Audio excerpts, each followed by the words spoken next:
Let's get started. I'm gonna start recording. I'm gonna share screen. Welcome back, everybody. Well, last time we talked about when you're qualifying somebody, like how to get to know them and how to build like a connection, right? Which is just through trust.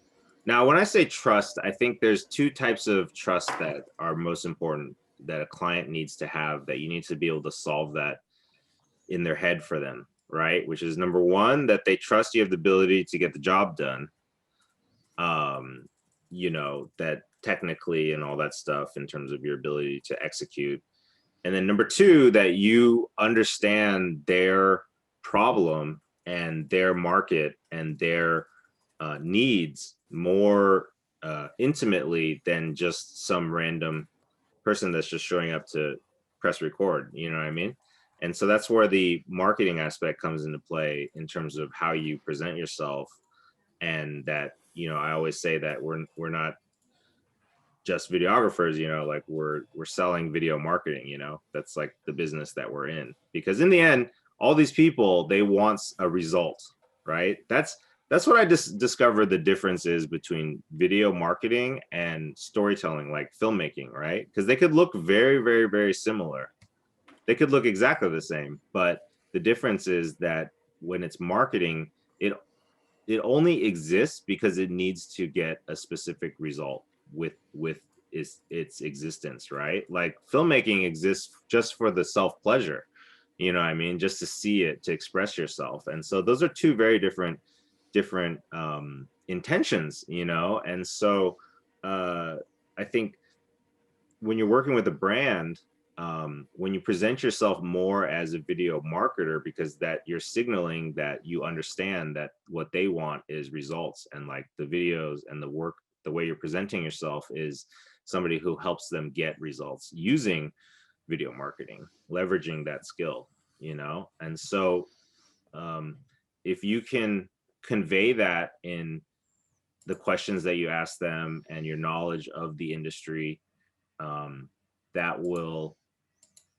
build that trust. And then when they compare you to other people, they're going to select you because they're going to have more belief that you understand them. So I think that's really one of the most important things in getting to know a client, is just make sure by the end of the conversation, they know that you, or they understand that, or they know that you understand them, and they really believe that you care, because you want to solve that problem.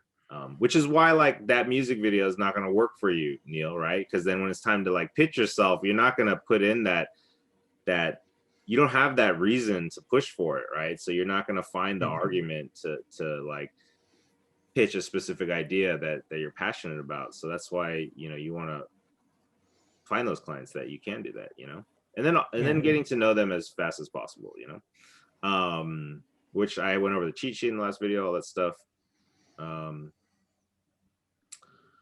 Talked about, just reiterations on running a consultation. I try to, everything I learn, I try to be able to distill it into like just one like sentence or concept. And I would say when it comes to doing a discovery call or running a consultation, really it's just about getting to know your client and being able to demonstrate your knowledge, like ideas. So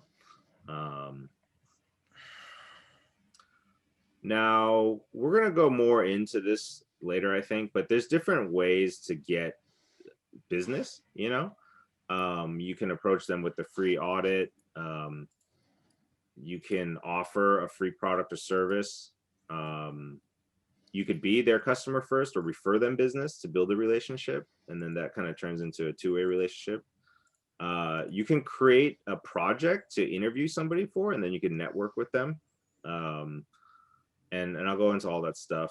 And then there's just ways to like talk with people, and especially people who are busy, people who have you know, a lot of things going on or are successful or that type of stuff, like they need they're human beings too, and you know, in the end they have the same 24 hours a day, and so they're very busy. So there's a certain way to, I think, in some cases, like get to know people or start building a relationship without being a pain in the butt where they ignore you, you know. And then you kind of build on that. When it comes to offering the free product and service, by the way, you know, there's kind of a method where, you know, you can talk to somebody about free work, but it could still lead to them paying you for it, you know, because it really depends on the idea like that they end up settling on. Because you can pitch a bigger idea and you could say, look, like we could do this free one that I'm offering because I want to do it with you, you know, or if you're willing to pay the cost for this other idea, then we can do this, you know. And then people, if they like you, then they will get excited by bigger ideas, and if they have a budget, then they'll be willing to spend it, you know. And that's another key thing, is like screening people so that you know that they have a budget for what they're doing, so that way if it goes well, then they'll hire you for more work, you know, and build a relationship.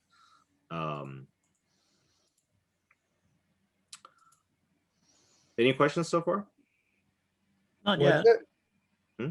What do you mean when you say free audit?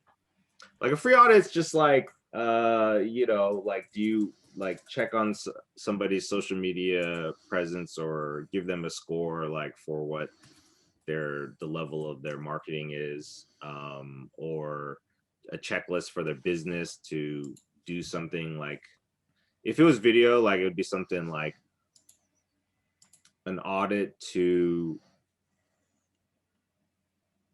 discover like what types of videos could be effective for you, or an audit for them to be able to kind of grade themselves on their marketing. You know, let's say they have a YouTube channel or something, Instagram or something like that, and then you could just use this frameworks of like, you know, rules for what is good, you know, practice for social media and content and stuff, and then you can grade them on it, you know. So yeah, and you could find examples all over of different audits, but I would say that's like not even like the biggest idea, you know, because Yeah. I don't really use that too much. But I know people who do, and I know it's effective, but there's so many ways, so that I feel like everybody could see like what the options are and then try the things you want to try and see how it works out, you know, and kind of you find your fit in terms of your sales style and the way that you approach people. But there are like, you know, general universal laws and stuff of human behavior and stuff that will work for you when you're reaching out to people.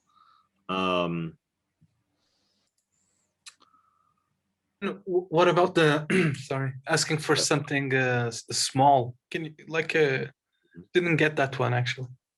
So yeah, I was thinking of doing this as like a separate module, you know, diving, but asking for something small is like when you're communicating with somebody like that's really busy, or and instead of like trying to pitch them on some big idea or get them to commit to something, you just ask them for something really small, which is like their opinion on something, you know, or like a quick piece of advice on some problem or a thing that you have.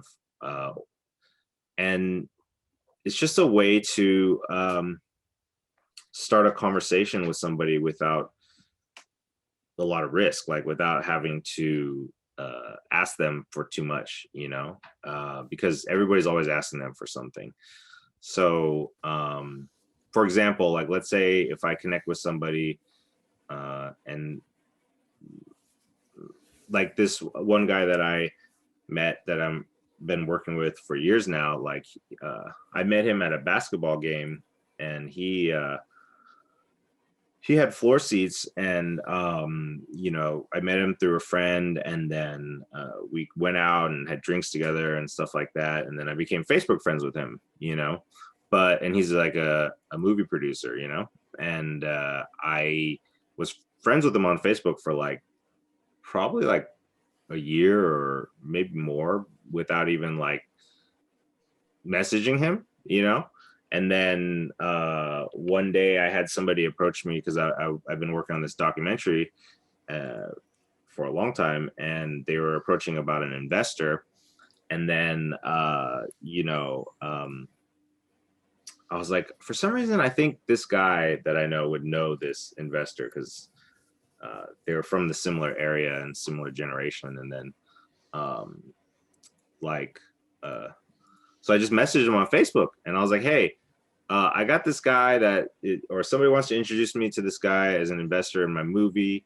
I feel like you would know him for some reason, and like I just want to get your opinion, on how to approach this or whatever. And then he was like, it was actually really a strange coincidence because he's like, wow, like he not only did he know the guy, but he hated the guy because he said the guy screwed his dad over because he's like an older businessman from the area. And so I was like, whoa, that's crazy. And so and then he asked me about a trailer for my movie, and then I sent it to him, and he loved it. And then so he ended up actually helping me on the project. And so right now we've been going to different places to try and sell it and stuff. And so we're kind of, knock on wood, we're pretty close. So it's pretty cool, and I've learned a lot from him about the business, and filmmaking and stuff just because of that. And that's just a case of me not, because I think a lot of times, like when people talk to somebody that's really successful or busy or whatever, like they feel like they have to have like this presentation or like this big pitch or something like that. And that's just like too much, if they don't know who you are at all, if it's really just like a cold relationship or, super casual, like they're already busy with a lot of stuff. So like, I think it's better to just build a human relationship and get to know them. And then, and then when you do eventually, if you have something to present or whatever, it's just natural because you're already like friends, And so then it's different when you bring something up, an idea up to somebody that you're friends with than somebody that's just like a business, like referral or something, Does that kind of make sense? Yeah, sure. Yeah. So, okay, objections. I don't really get objections these days. I think because of the way that I run my consultations and stuff, it's really like just a conversation, and it's like collaborative. And I feel like sales objections come more like when you're trying to pitch somebody and you're trying to like make them say yes, and then they have to like come up with ideas and ways to say no. You know what I mean? Versus when it's collaborative, they're just genuinely asking questions because they're interested in the details because they might be a serious buyer or purchaser. You know what I mean? And that comes from, again, being able to demonstrate your expertise and understanding in the area about how you're going to help them. Because if you can explain that very clearly, then if they're the right client, then they're going to skip all the BS and then just go right into the questions, but even if you get objections, because sometimes you will get people that want to just poke holes or try to be as tough as possible.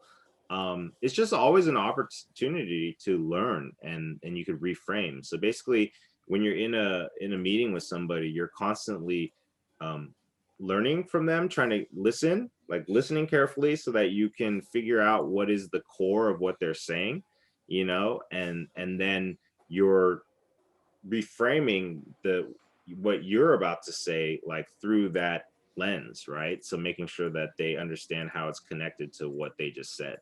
You know what I mean? Like you want to make sure that so it's kind of like you're constantly doing like a little adjustment every time, where it's like overall we're all selling the same stuff.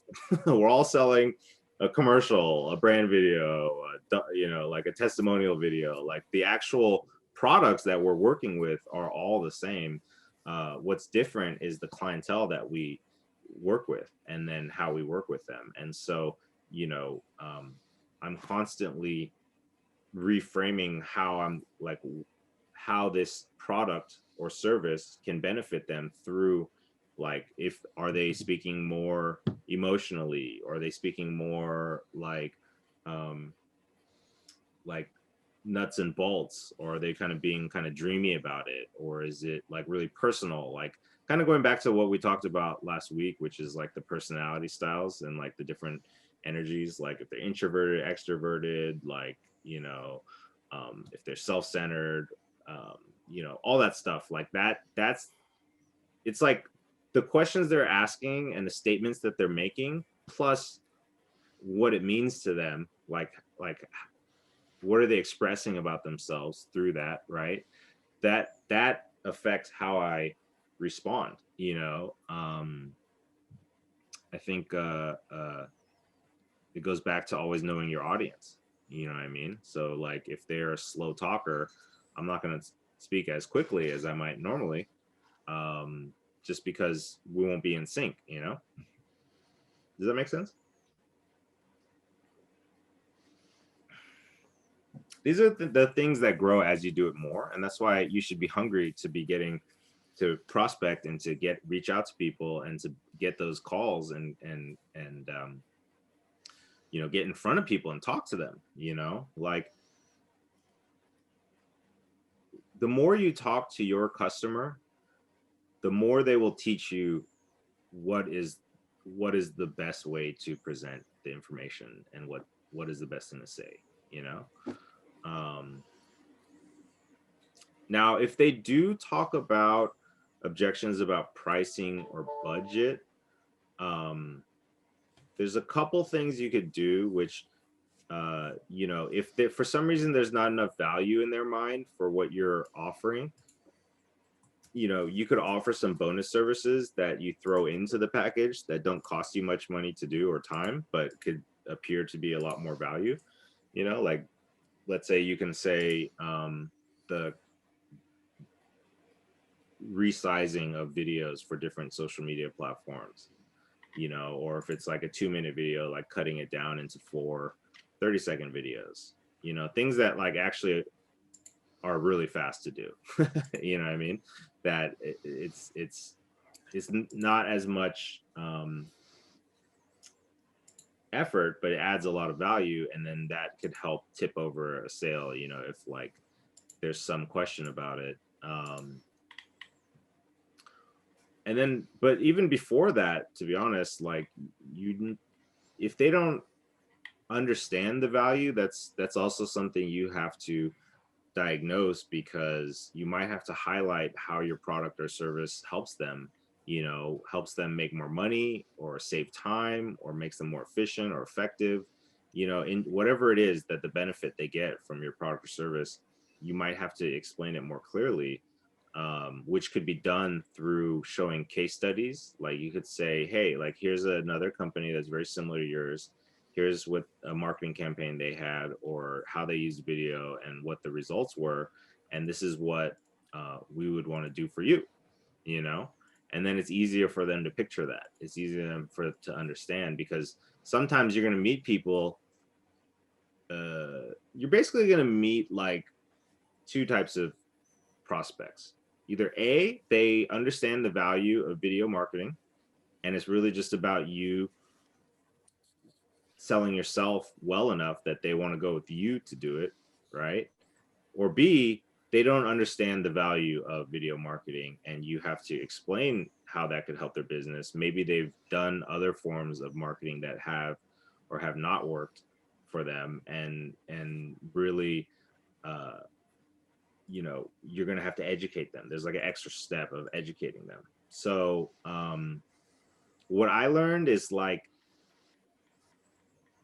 some industries are slow and some industries are up to speed, and the ones that are slow, like it takes longer to make money, because you do have to educate people, and you have to kind of be like a bit of like a trailblazer or something, you know. And in that case, like you should really only be doing that in an industry that you really get like a personal pleasure out of being a part of.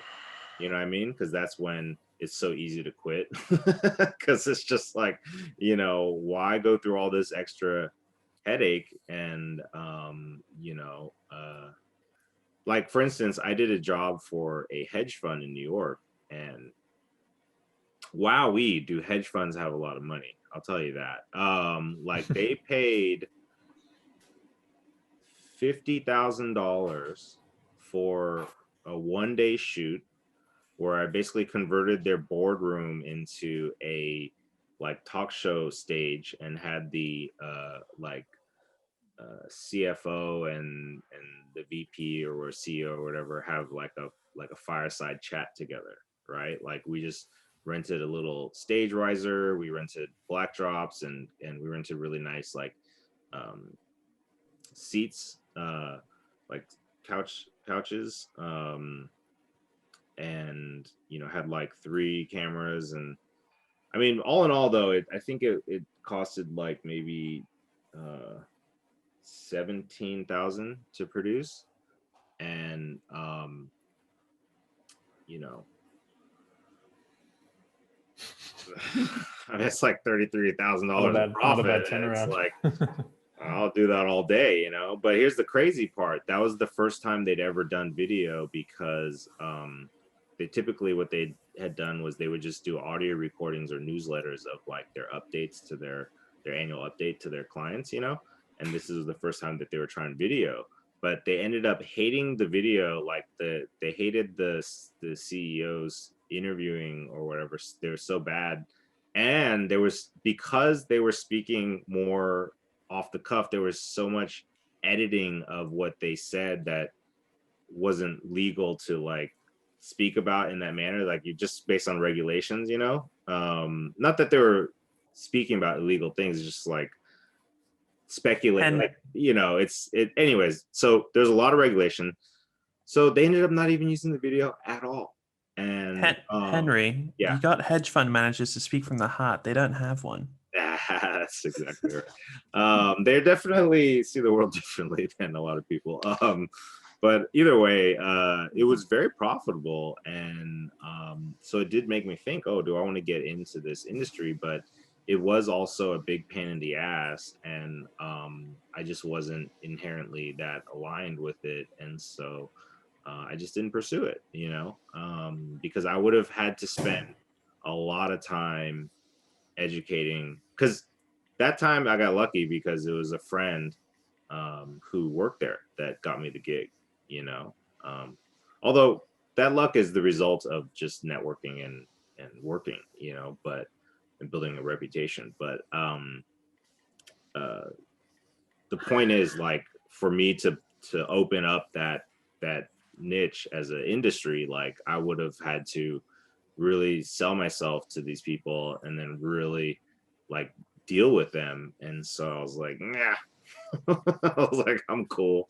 So that's why I'm just bringing that up is, you know, in business, you want to be pursuing and talking to clients who have the money and ability to pay and are happy to pay, you know, as long as they understand you're the right person for it. But if you have a passion for an industry or you want to grow a sector, then just know that you're going to have to spend more time educating people, and that takes, you know, more effort, and it means you make money a little bit slower, you know. So if you get an objection about competition or switching, like trying to switch providers that they have, you know,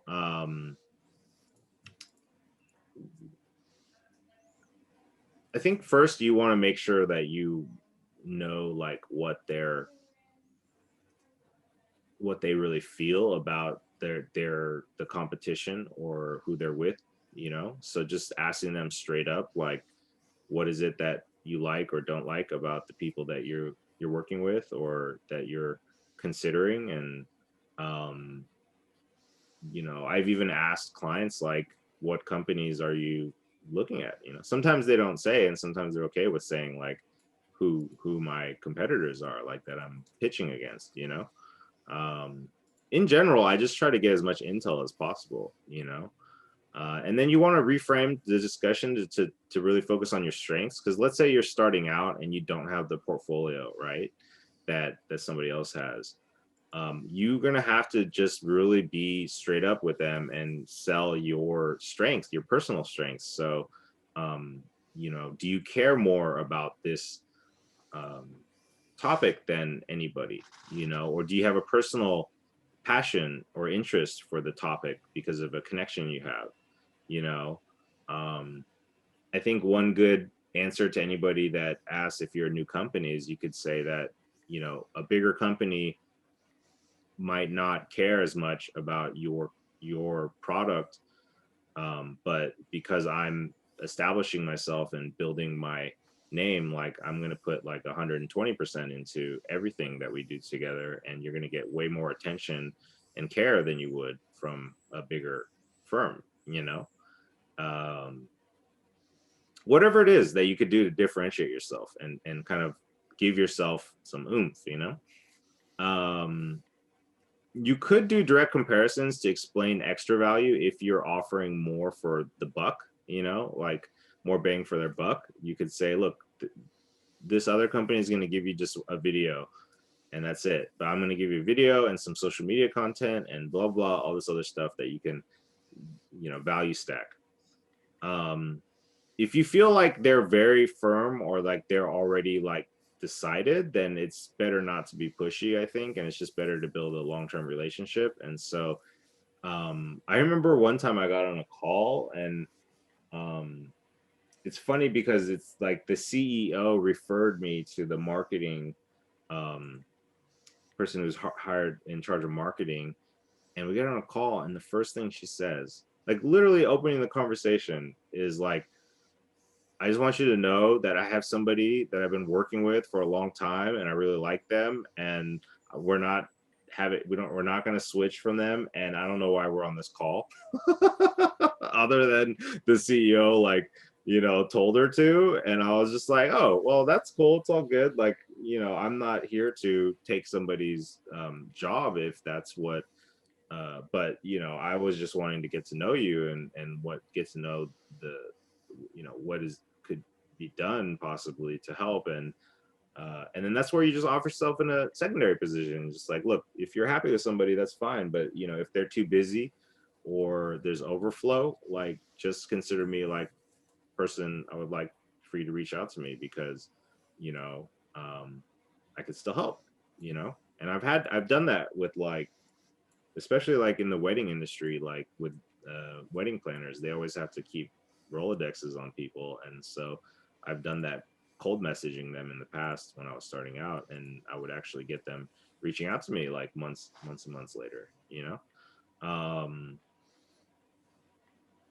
Also, if you're working with a bigger company, or you're pitching a company that maybe they're going with somebody else, like, you could always switch it up and say, you know, well, if you have any other projects, like, you know, I could work on that. Like, for instance, my friend started a relationship with Coca-Cola because, you know, he offered to do a like a live event, like recap video. You know what I mean? Because it's like they do these activations all over the place and they have all these events, and it's like, okay, well, I know you got an ad agency and marketing companies that handle all your main stuff, but, you know, if you have these other projects that, you know, video, you would like to have a video, then I would love to, you know, offer that. And so you're really just finding different ways to make sure that they consider you for work. Does it make sense? Now, if somebody says that they have an objection about their authority, their ability to do it, like they have to discuss it with someone else, the main thing that you want to do is make sure that they're an advocate for you. So if you've done your job where you've built a rapport with them, you've gotten to know them, you've been able to demonstrate your you know, understanding of their needs and how you can help them, and just build a connection with them, then really you want to straight up ask them what is it going to take to win this job? You know what I mean? What is it that this other person needs to make a decision, in your opinion? Because what's going to happen is they're going to tell you, right? And then now that they've done that, it also behooves them to also kind of go to bat for you. You know what I mean? Like to try to help make sure that you get the job, you know? And so I think that's the best, most direct way to do that. And then you get everybody in a call or meeting together, and then you kind of present that information.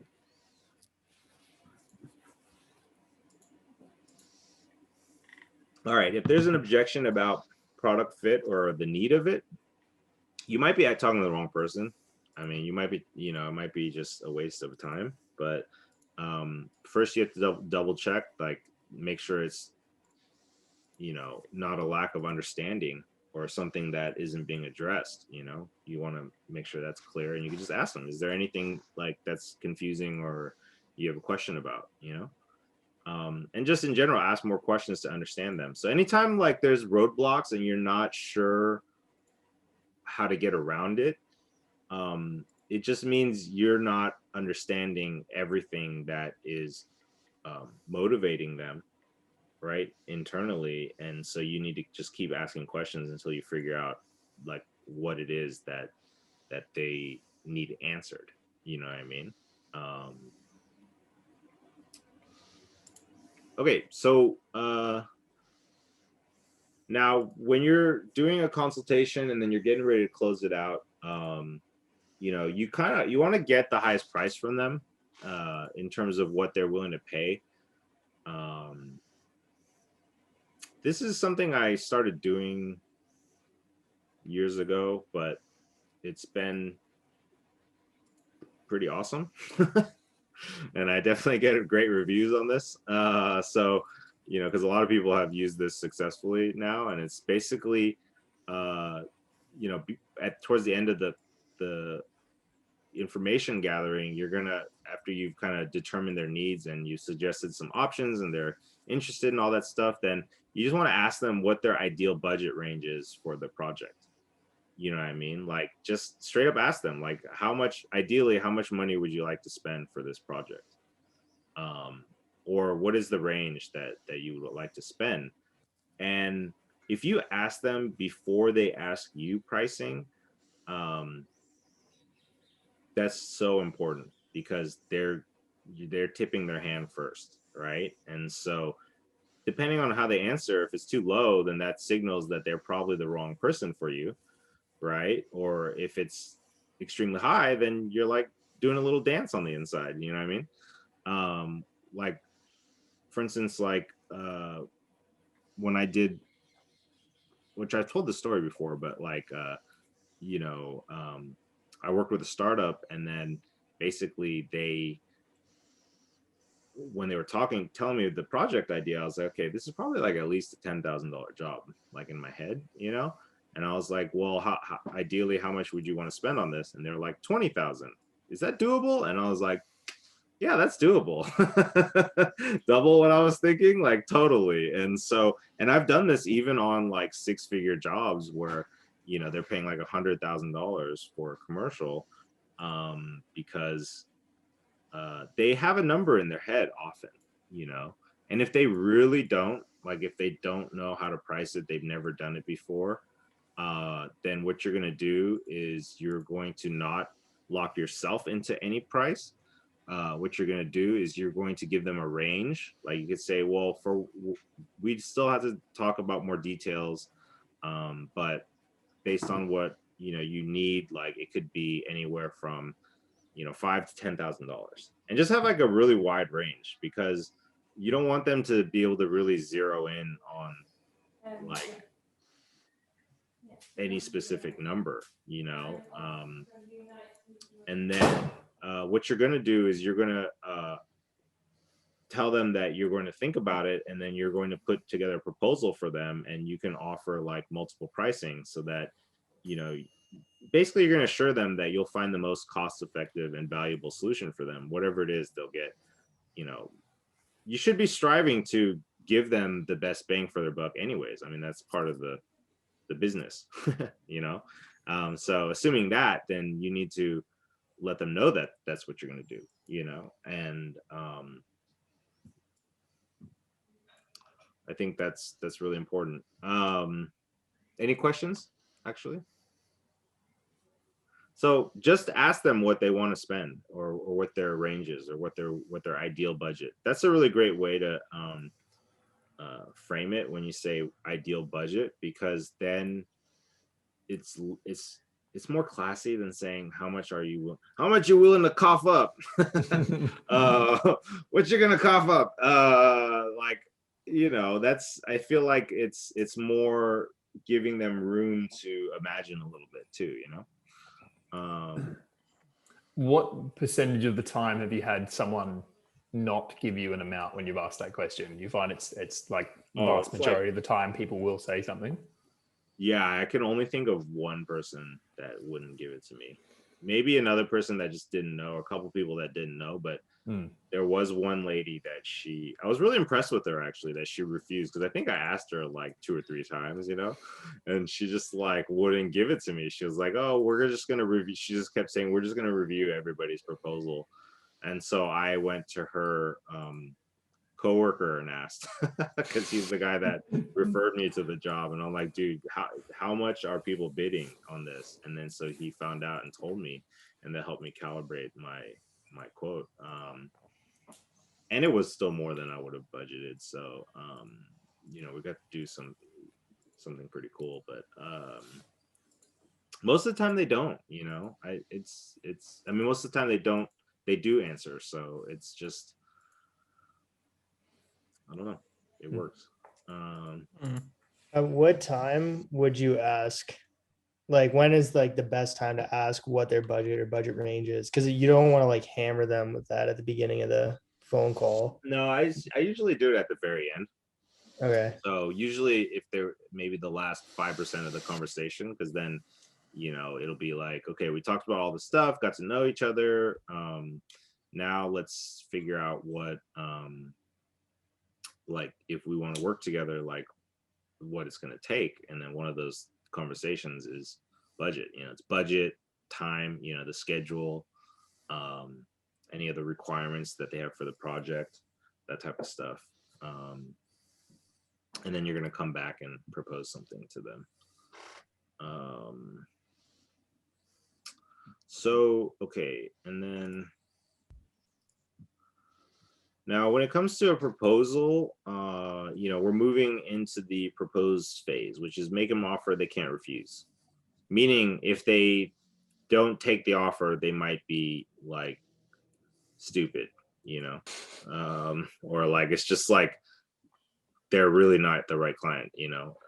But hopefully by the time you're making a proposal, you should already know that they're potentially the right client, because they've signaled that, you know.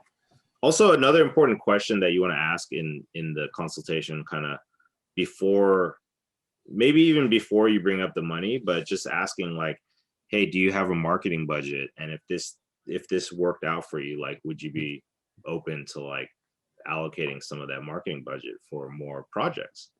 And if they say no, or they hesitate, then they might not be the right person for you. Especially if you're doing it like offering pro bono. I think that's makes the question so even more important. But you know, if they're willing to pay you already off the bat, then that question is not as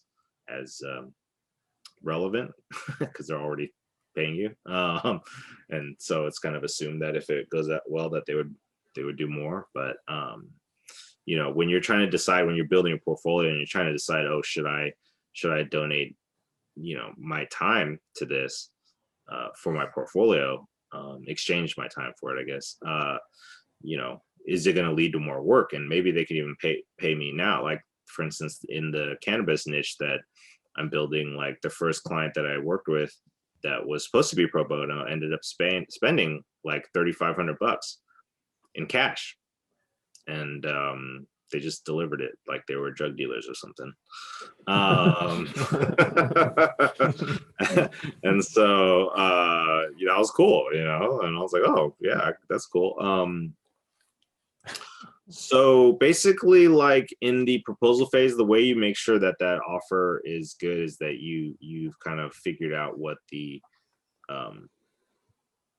you're gonna give them that's extra, you know. Do you guys do proposals? Like, have you guys made them? Have you had experience like putting them together for anybody? I just made my first one. Nice. Only verbally. Yeah. What was in your proposal? Mine. Hmm. It's actually kind of a long story that I was gonna ask at the end, but basically I didn't get an answer. I had a discovery call and everything was great. I offered free work. They told me they'd pay me, and then I created a creative brief for them, and then I didn't hear from them for 2 weeks.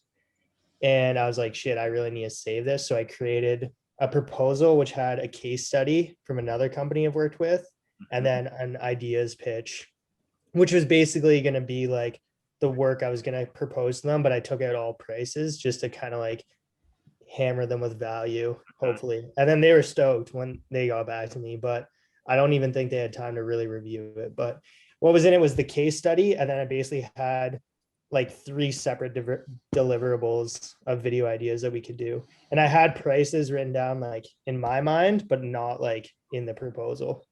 Mm. Interesting. So I think if you guys ever want me to review your pitches, definitely send them over because I'll check it out for you. I actually tried to send that one to you. I sent it like pretty recently. I don't know if let me see. All right, I'll check after the class actually. I could open it up here too. Oh, okay, I see it. Do you want to use this as a case study right now? Yeah, totally. I don't care. Okay, cool. Let's do it. I actually wanted to ask about this anyway, so I'm kind of stoked. Because I think I kind of like, I think by following up, I kind of saved myself, but I think by sending this, I also kind of steward myself, to be completely honest. Oh shoot, this is messed up.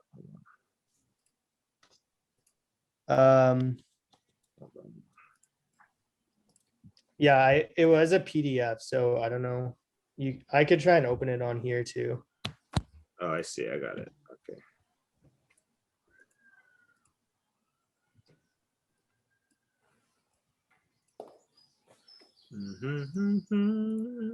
Yeah, I definitely like, I think there's good parts in it, but I wouldn't say this is like the all-time like best pitch. Okay. So go for it. just like a little background on this. Straight and Narrow is like an alcohol company, and they're fairly new in BC. They make like gin cocktails, and then they're an outdoor brand, and that's like my niche. So I reached out to them and I said, hey, they sent me like their new flavor because we have a relationship kind of, but I've never done paid work for them. And I told them I'd make an ad for them of their new flavor if they wanted. And they were like, oh, we actually need some videos. And we hopped on a phone call, and then yeah, basically that's just like the little backstory. So okay, so that's cool. So they actually wanted to get on a call, and then on the call, did you say, I'm going to send you some ideas? And then So on the call, she was like, she didn't really answer me very well, and I'm in touch with this girl named Jake, and she was like, can you create a creative brief and send that back to me? And I actually found the creative brief that you upload, I think, on the Facebook group. So I literally just filled that out and sent it back to her. That's cool.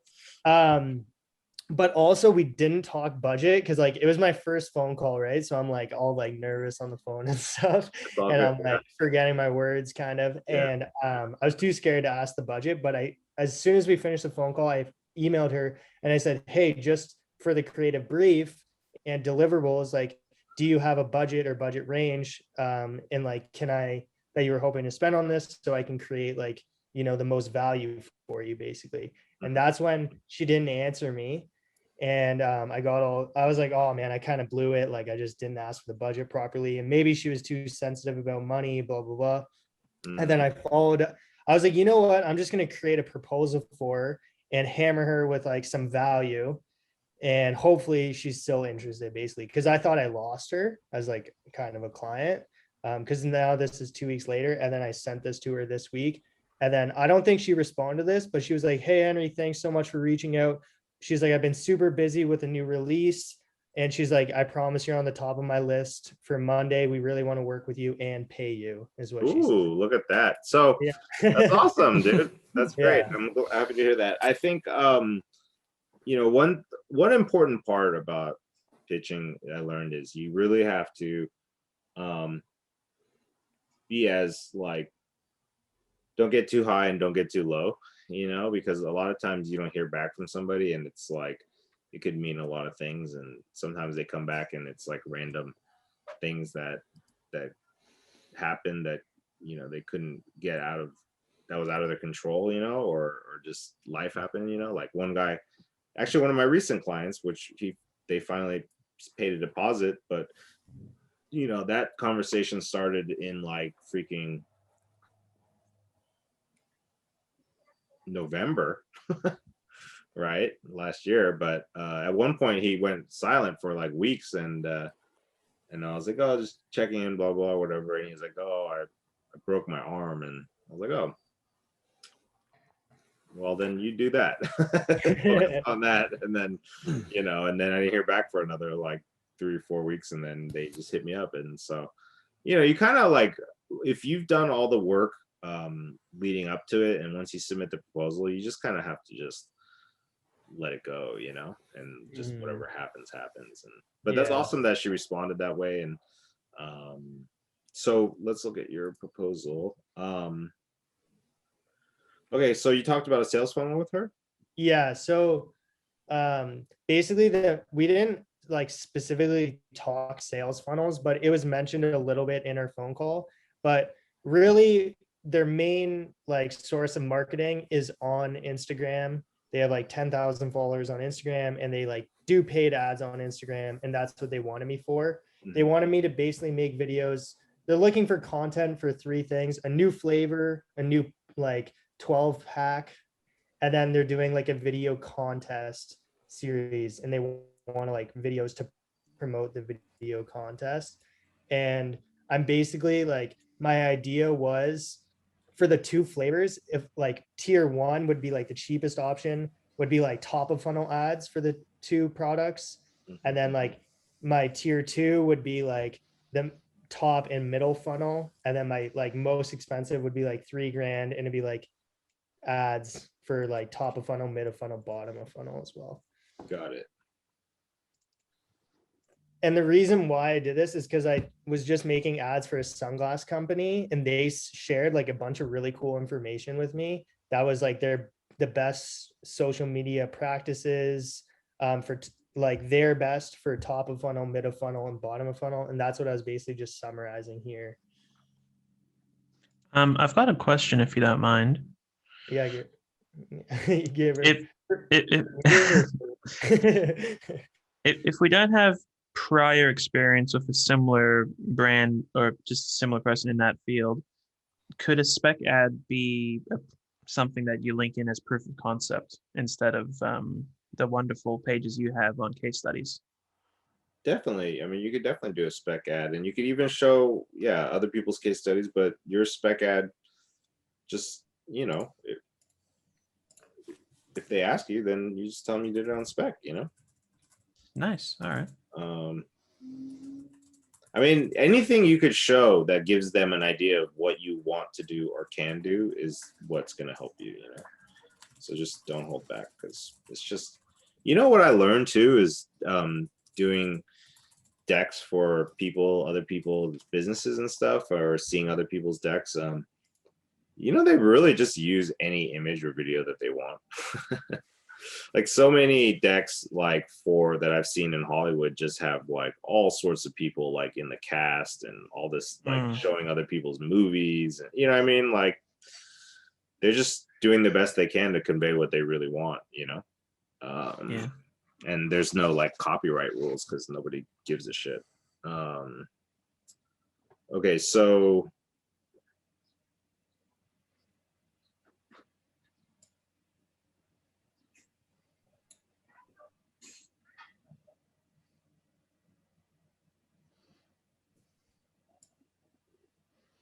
what is adventure pack? Oh, so like that's just like their product. That's like the Okay, product. so these are all product names. Yeah. Okay, got it. And then the adventure series is like they're doing a video contest that they want to promote, basically. And peach elderflower is also a product. Got it. Got it. What's TOF? Top of funnel. Oh, right. Okay. Yeah, mid of funnel, and then you'll see bottom of funnel as well. Mhm.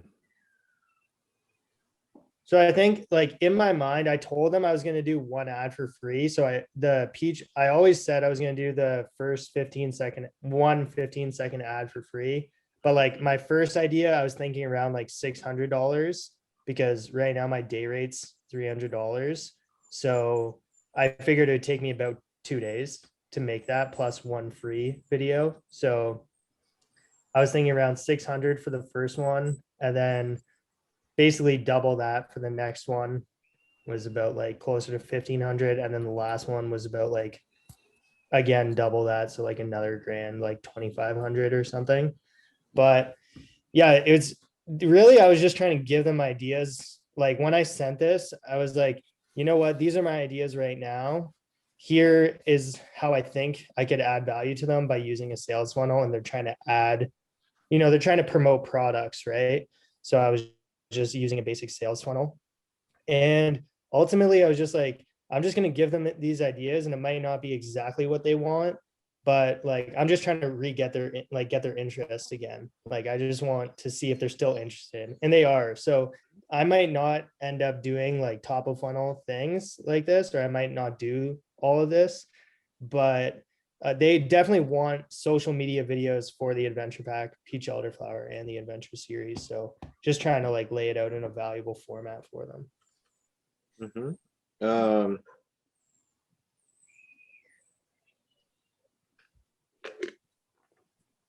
It's a good photo, by the way. So I mean, I think the challenge you had here is that you made a pitch without knowing what their rate is, because if you knew what you wanted to pay, you could reverse engineer a lot of it. But but that's okay. I mean, sometimes you just have to do it that way. I guess my question on how they're gonna take this is like, because I'm not sure actually, but it's just because the way it's differentiated is just more videos, it's kind of like saying like you can have one burger, or you can have two burgers, or you can have three burgers, instead of like we got fries and milkshakes, and what I mean? Like I think like there's that could almost even be, in this case, you could even do it like as an a la carte thing. Because one thing I don't want is like, I don't want them to get locked into this idea like that these are the only options, what I mean? Versus like, one way to communicate is just to say like, hey, here's some ideas, but obviously, we can collaborate on any idea or original like things, but it could help you if you had another page here before the thank you that is like just like literally listing all the types of videos that you could do for them, instead of putting it into package pricing, just saying like, if anything catches your eye, like that if you fancy any of these things, then we can do it, and then you will, because especially because you haven't talked about pricing, you still have to have another conversation that involves talking about pricing. And so you kind of want to give yourself as much leeway before that conversation to be able to customize the package in any manner, because for instance, one package could be like a 30-second video, but then an addition to that could be like, 4 15-second cuts or something like that, like there's ways to dice up the package and kind of diversify it without even having to shoot again, or like so I think it's not bad though. I mean, if they've already responded that way in the email, then really I would just go into it with the mentality of letting them know that this is just kind of work in progress, that based on what they need, you could customize it, and then just having an open mind and seeing what they think. And then you're probably going to go back and create another proposal with pricing and say, Right. you know, hey, like we're gonna do the next round. And so proposals often go through multiple rounds, you know, with just Right. feedback back and forth. So yeah, thanks for sharing. I think again, when you don't know when you're shooting kind of blind, I think give yourself that extra page where you could just show like all the products and services you offer, just so they know. Yeah. And then yeah, and I'm gonna go over some stuff in my case studies right now that you guys could totally use. The one good thing I think about my situation is when she responded, I don't think she actually even looked at it. She might have like glanced at it quickly, but she didn't say anything specific about it. And That's good. on our last phone call, I think she mentioned let's hop on another call. Like she wants to have another phone call. So that was coming anyway. And I think there is room to just kind of like tell her like what are your thoughts on this, like this was a work in progress, and kind of like redirect the conversation to like open to ideas kind of thing. And yeah, basically what you said about changing it. Yeah, no worries. That's good though. Okay, so I'm gonna go over different pitches just so you can see a variety of ways that pitches come out. But if it's okay, I'm gonna use the restroom first. So give me 1 second. You guys can talk amongst yourselves. Oh, thank Christ, he muted himself. I've had people not mute themselves when they do that. The headphones just come out for a minute. Yeah.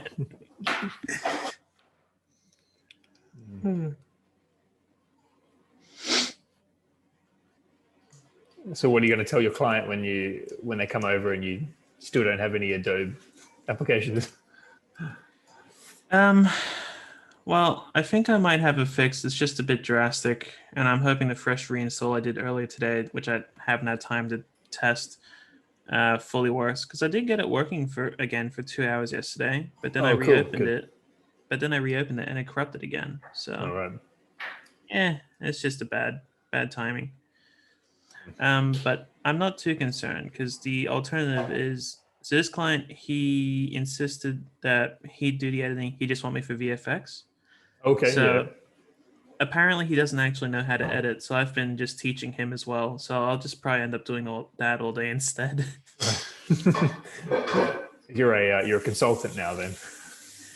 Yeah, surprisingly, not the first time. One of my first big jobs, I think 2019, there's this nice Aboriginal lady who'd retired from teaching, and she wanted to go out and record the oral history of elders in her community because they're all unfortunately starting to get dementia and dying. Right. Yeah, and that was a bit of a job for Moreton Bay Regional Council, just the city council really, to get in their libraries. Yeah, she didn't know how to edit, and she was paying me like 50 Australian bucks an hour to teach her, and eventually she gave up and just had me edit for her instead. Nice. Yeah, I'm trying to avoid education because almost everyone in my family is a teacher. Okay. Videography was going to be a way out of education, and you found your way back into it then. Oh, good. So it seems. What about yourself, Lou? Yeah, nothing crazy with me. Trying to get into the videography, I just find it more interesting than all the things I've been doing so far. Fair enough. Cool. Let's see what we got here. We lost Henry. Oh yeah, dropped out, huh? Okay. Let's see. He'll probably be back. Up there he is.